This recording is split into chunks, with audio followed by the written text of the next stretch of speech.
વિદ્યાલયની YouTube channel પર હું મનોજ રાઠોડ આપનું હાર્દિક સ્વાગત કરું છું. આજે આપણે ધોરણ 10 અંગ્રેજી વિષયની અંદર પોએમ નંબર 4 એટલે કે છેલ્લી કવિતા છે. 3 કવિતા આપણે ઓલરેડી અભ્યાસ કરી ચૂક્યા છીએ, જેને આપણે પોએટ્રી સ્ટેન્જા જે 3 માર્ક્સમાં આવે છે.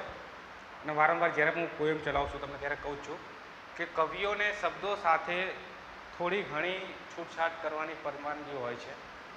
તો કવિતાની જે સેન્ટેન્સીસ હોય છે, જે વાક્યો હોય છે, એની જે પંક્તિઓ હોય છે, એ ક્યાંક ને ક્યાંક એને સમજીને આપણે જવાબ લખવાનો હોય છે. 3 માર્ક્સ પોએટ્રી સ્ટેન્જા ગમે તે પોએમ આપણે આવી શકે છે. તો ક્યાંક ને ક્યાંક એનું ભાષાંતર આપણે સમજતા હોઈશું તો આપણે જાતે વાક્યો બનાવીને એને લખી શકશું. આપણને ગ્રામરનું પૂરું નોલેજ હશે ને વ્યવસ્થિત રીતે એનો જેનો સાર હોય કોઈ પણ કવિતાનો એ સમજી શકતા હોય અને આપણી પાસે ગ્રામરનું નોલેજ હોય તો આપણે એને વાક્યરચના પ્રમાણે લખી શકીએ છીએ.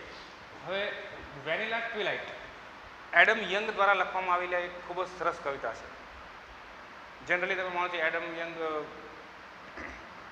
વેસ્ટર્ન કલ્ચર બિલોંગ કરતા હતા. તો આ જે કવિતા છે પ્રેમી અને પ્રેમિકા વચ્ચેના વિયોગની કવિતા છે. જ્યારે એની પ્રેમિકાની સાથે નથી હોતી ત્યારે એને ભૂતકાળની બધી યાદો સતાવે છે, યાદ આવે છે. અને આ એડમ યંગે પોતાની પ્રેમિકા જે છે એની એકલતાની અંદર, એકાંતની અંદર જે ફીલ થાય છે એ ફિલિંગ્સ આ કવિતાની અંદર કવિએ પ્રસ્તુત કર્યા છે. ભાષાંતર તરફ આપણે જઈએ વિદ્યાર્થી મિત્રો. ડિફિકલ્ટ વર્ડ્સ જ્યાં જ્યાં આવશે ત્યારે હું તમને કહીશ. ટાઇટલ પહેલાં સમજાવી દઉં. વેનીલા એટલે કે સુગંધીદાર, ખૂબ જ આપણે મોહક કરી દે એવી સુગંધ. ને ટ્વી લાઇટ, લાઇટ એટલે આપણને ખબર છે પ્રકાશ, ને ટ્વી એટલે કે બે પ્રકાશ જ્યારે મળતા હોય એટલે કે સાંજનો અને રાતનો, તો એવા સમયને આપણે સંધ્યા કહીએ છીએ. તો કે સુગંધી સંધ્યા ખૂબ જ સમય હોય 6:30 થી 7 કે 6:30 થી 7:30 વચ્ચેનો જે સમય છે એને આપણે સંધ્યા તરીકે ઓળખીએ છીએ.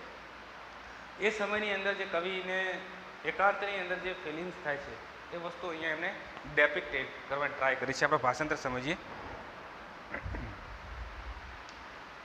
The stars lean down to kiss you and I lie awake and miss you. Star એટલે કે તારાઓ. સાંજનો સમય હોય 6:30 થી 7:30 તો એકાદ બે તારાઓ ધીમે ધીમે ચમકતા હોય. The stars lean down એટલે કે ઝૂકવું, નમવું, બરાબર છે. To kiss you એટલે એની પ્રેમિકાને કહે છે કે જે તારાઓ છે તે તને ચુંબન કરવા માટે ઝૂકી રહ્યા છે, નમી રહ્યા છે. એન્ડ આઈ લાઈ અવેક એન્ડ મિસ યુ, અને હું પણ જાગું છું અને તને મિસ કરું છું, તને યાદ કરું છું. Pour me a heavy dose of atmosphere. Heavy એટલે કે ભારે, પોર એટલે કે રેડવું, અને ડોઝ એટલે જામ, બરાબર, એક જાતનું પ્રમાણ. એટમોસ્ફિયર એટલે વાતાવરણ.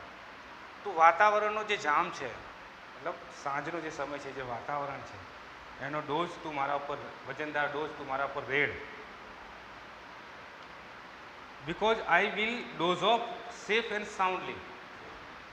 ડોઝ ઓફ એટલે ઝોકા ખાવા, સાઉન્ડ એટલે શાંતિથી, અને બરાબર એટમોસ્ફિયર તો આપેલું જ છે આપણને. Because I will doze off safe and soundly, હું શાંતિથી જે છે આ ઝોકા ખાઈ રહ્યો છું, બરાબર. But I will miss your arms around me, I had send a postcard to your dear. એવું કહી રહ્યા છે કે તારા જે શાંતિથી હું ઝોકા ખાઈ રહ્યો છું એની અંદર હું શું, but I miss your arms around me.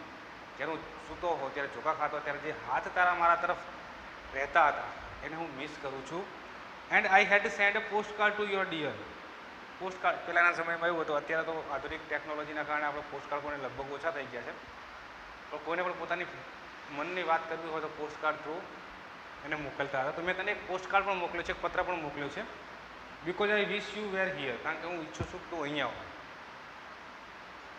I will watch the night turn light blue, એટલે હું રાત્રિને જ્યાં સુધી ભૂરા કલરની રાત્રિ ના થાય, મતલબ પ્રકાશ પડે એટલે આખી રાત્રિ ના થાય ત્યાં સુધી હું રાત્રિને જોયા કરું છું. But it is not the same without you, પણ આ રાત્રિ તારા વગર રાત્રિ લાગતી નથી, મને વેરાન લાગે છે.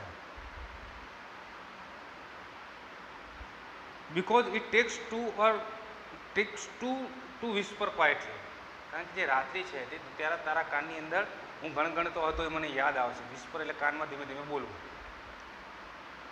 The silence is not so bad. Silence એટલે શાંતિ. જે શાંતિ જે છે એ ઇઝ નોટ સો બેડ, બહુ ખરાબ, સો બેડ એટલે ખૂબ ખરાબ નથી. Till I look at my hands and feel and because the spaces between my fingers are right where yours fit perfectly. હવે કવિ અહીંયા એમ કે છે આ રીતે હાથની વાત છે કે તારી આંગળીઓ અને મારી આંગળીઓ સંપૂર્ણ રીતે આ રીતે જ્યારે હોય છે ત્યારે મને કોઈ પણ પ્રકારનું ખરાબ લાગતું નથી. એ યાદ જે મને આવે છે ત્યારે કોઈ પણ પ્રકારનું ખરાબ લાગતું નથી. તારી યાદ હંમેશા તાજી રહી જાય છે. I will find this repose in new way though I have not slept in 2 days. I will find repose એટલે કે આરામ, શાંતિ, rest. I will find repose in new ways, હું બીજા કોઈ રીતે આરામ કરી લઈશ, પરંતુ I have not slept in 2 days, હજુ હું તારી યાદમાં 2 દિવસથી સૂતો નથી. Because cold nostalgia chills me to the bone. મતલબ તારી જે વિયોગની જે યાદ છે, નોસ્ટેલ્જિયા એટલે વિયોગ, છૂટા પડવું, ચિલ્સ મી ટુ ધ બોન, મારા હાડકાને થીજવી દે છે. બટ ડ્રેન્ચ્ડ ઇન વેરીના ટ્વીલાઇટ, ડ્રેન્ચ એટલે તરબોળ થઈ ગયો, તલ્લીન થઈ ગયો, મગ્ન થઈ ગયો. પણ આ જે સુગંધી સંધ્યા છે એની હું તરબોળ થઈ જાઉં છું. આઈ will sit on the front porch all night. Porch એટલે અહીંયા આમ રવેશ અથવા તો યાદ પણ કહી શકો તમે. તો આ જે સમય છે વેનીલા ટ્વીલાઇટનો, I will sit on the front porch all night, આખી રાત હું તારી યાદમાં જ તારી સામે બેહી રહું છું. Waist deep in thought because when I think of you I don't feel so alone. મતલબ કમર સુધી હું તારી યાદીમાં તરબોળ થઈ જઉં છું. વેસ્ટ ડીપ એટલે કમર સુધી ડૂબેલું રહેવું, બરાબર છે. તો waist deep in thought because when I think of you, હું તારા વિશે વિચારું છું ત્યારે કમર સુધી તારા વિચારોમાં તરબોળ થઈ જઉં છું, તેથી મને એકલું લાગતું નથી. So I don't feel so alone, તેથી મને એકલું લાગતું નથી. As many times as I blink, blink એટલે આમાં આંખનો પલકારો કરો, જેટલી વાર હું આંખનો પલકારો કરું છું. I think of you tonight, હું હંમેશા એવું વિચારું છું આ રાત્રે, આજની રાત મારી સાથે હોય. I think of you tonight, મતલબ તું હંમેશા મારી સાથે હોય, હું તારી એવું વિચારું છું. When violet eyes get brighter, violet એટલે રાતા કલર, ભૂખરા રંગ, ભૂખરા રંગનું જ્યારે આંખો હોય જ્યારે એકદમ તેજસ્વી બની જાય છે. And heavy wings grow lighter, અને મને મારી જે પાંખો છે એટલે કે મને ઉડાન ભરવાની ઈચ્છા થાય છે. I will taste the sky and feel alive again. Taste એટલે કે સ્વાદ માણવો, કોઈ પણ વસ્તુ ખાવીને ટેસ્ટી કહીએ છીએ ને, સ્વાદિષ્ટ એટલે કે સ્વાદ માણવો. I will taste the sky, હું આકાશનો સ્વાદ માણીશ, એન્ડ ફીલ અલાઇવ અગેન, અને ફરીથી તારી સાથે રહેવા માટે આવીશ.